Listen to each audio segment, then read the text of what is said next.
Hello, my name is Lucas. This is a bit of lit. I'm here to do a bit of a Friday Reads, and I'm just looking at my iPad to see the books I've read. I've read 4 books this week, and 3 of them from America, 1 of them from Europe, from the UK, or I guess England, as it would have been.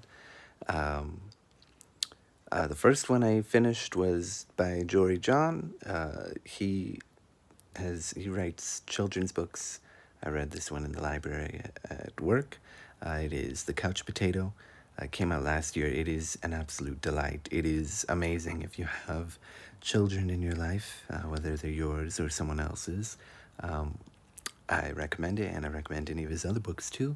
The Couch Potato is about a potato that likes to hang out on the couch and has all these wonderful gadgets to really enjoy himself and have a great time on the couch. And then one day he discovers the wonders of going outside and doing things with his friends and having a good time exploring. But at the end of the day, he decides that maybe I can do that more often, because that was a lot of fun. And I can have these wonderful experiences more regularly. But I don't have to give up being on the couch. I can still relax. I still enjoy that. And I just think that's a delight. I love it. It's an amazing book. I also read 2 short story collections by Octavia E. Butler. The second one was Unexpected Stories, which was published posthumously. And it has 2 short stories published by her literary executor. I don't know how to say it. And they are stories. One was a story sold to Harlan Ellison, her first sold story, about a woman who finds children. This one is called Child Finder. Finds children, black children, with sort of telekinetic, telepathic powers. I'm losing myself here. And she used to work for an organization run by white people, and she is trying to find all the black ones and basically protect them. And there's that is her first story published, and there is another story which I am forgetting the name of at the moment. Which, anyway, they were very early Octavia E. Butler short stories, but quite good, still enjoyable. They still have that strong Butler-esque vibe to them. So that's great. Let's see if I can open it up. I also finished Bloodchild and other stories by Octavia E. Butler. A Necessary Being was the other one, which was also good fun. And yeah, I mean, Octavia E. Butler is just amazing. But Bloodchild has a whole bunch of short stories. The Book of Martha, about a woman who's given the chance to make a sort of utopia out of humanity so that they can mature past their adolescence. It has 2 essays about her writing journey, about what drives her to write, and all the things she experienced throughout her time becoming a writer, and what lessons she learned. It has the story Bloodchild about human colonization of a planet that has intelligent life, and humans are able to live there, but they are not the ones who take over. They actually live on reservations, and the intelligent life, which are centipede-type beings, plant their eggs in humans and then bring them out. And there's a whole lot to do with that. There are some other stories related to some things in her personal life, and stories about disease and stories about all different kinds of things. She's really just excellent. I'm looking forward to her novels, because that's what she's known for, which is kind of shocking to me because her short stories in Bloodchild, especially Unexpected Stories, had two good ones too, just not to the same level as Bloodchild, maybe because she hadn't quite honed her craft the way she had had time to for Bloodchild and other stories. I mean, those stories, most of them are bangers and just like stunning and really leave you thinking. And the ones that are not bangers are still, I mean, top notch and just excellent in their own right. Just not as thought provoking, but still very good. Anyway, then yeah, so that was two of the other books. Then I finished reading Wuthering Heights, or listening to Wuthering Heights again, which is a delight. It's been since college since I read it, I believe. And, I think we all know Wuthering Heights. This time while reading it, I've really understood how terrible everyone is, particularly Heathcliff.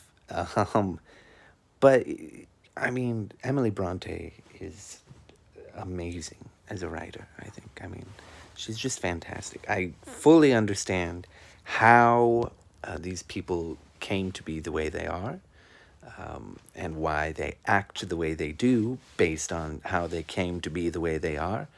I mean, Heathcliff, was adopted into a family and sort of abused by Hindley, even though he was quite close to Catherine. He was also treated as the favorite, and the way that whole thing works out with that family at that time, you can definitely see why Hindley would treat Heathcliff the way he does, which is terribly, and why Heathcliff would sort of get this monstrous side to him, that he uses to emotionally tear every single human being that comes into contact with him apart. You can understand why Kathy acts the way she does and, chooses not to, doesn't want to be with Heathcliff, because women didn't have many options. um,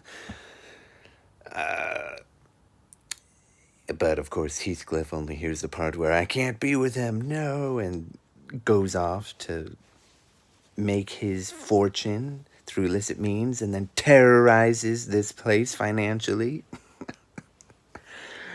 It's just. And then, after that, of course, people start dying and he just gets worse and he ruins the next generation. Hareton and Kathy, and I mean, Heathcliff is just so terrible. um, this time while reading it, for me, I think the first time I read it, it's a romantic kind of novel, not emotionally romantic, but it has that vibe, and it's a very gothic novel, and there's hints of ghosts and these kind of things, and things are really creepy in the way the moors are always overcast and all that, are really fun and really set an atmosphere and vibe and mood that fit perfectly for the way these people are. But when I first read it, I think, it had this larger than life personality for me that was really grand and sort of exciting because, it was my first time reading it and coming into contact with these characters and brushing up against them and just feeling the sliminess of Heathcliff. I love Heathcliff. Just as a character, he's a monster. I hate him. I'd hate him if I met him. I would want nothing to do with him, but yeah, I really saw it, and I sort of romanticized it in my head, is what I'm trying to say.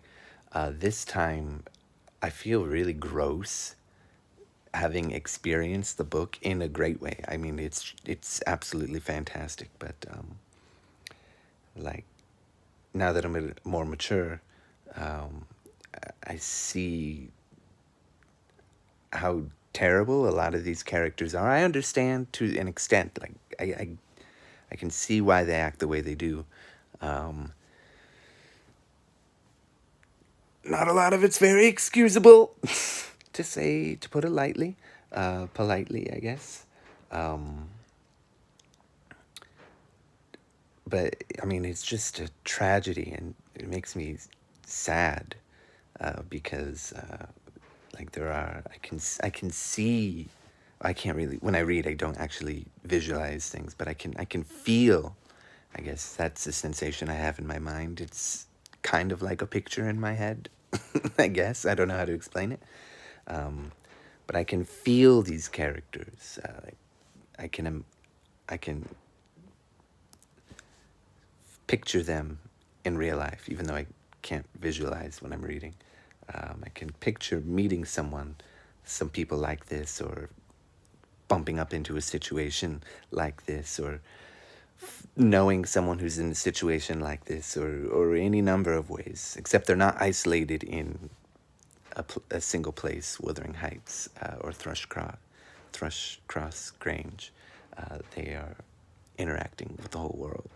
Anyway, because I also have the internet and their communities and whatever else, not just these two neighbors in a nice moor.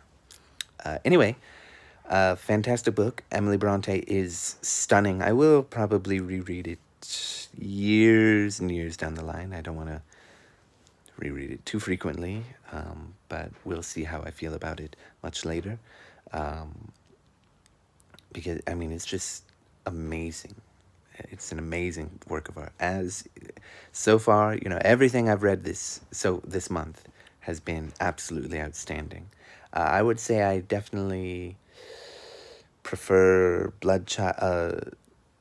the Blood Child stories that I made videos on. I prefer all those to Wuthering Heights in a way, but it's kind of like 1A, 1B for those kind of things. And then the short stories I didn't make videos on, they're number 2, and the Couch Potato would be number 3, I guess. But I mean, they're all great in their own way. 1A, 1B, 1C, kind of fantastic start to February. So that's all I've got to say. I will see you all next time for some other kind of video. I'm going to be reading The River Between by Ngũgĩ wa Thiong'o. So I'll be talking about that, and that will be great fun.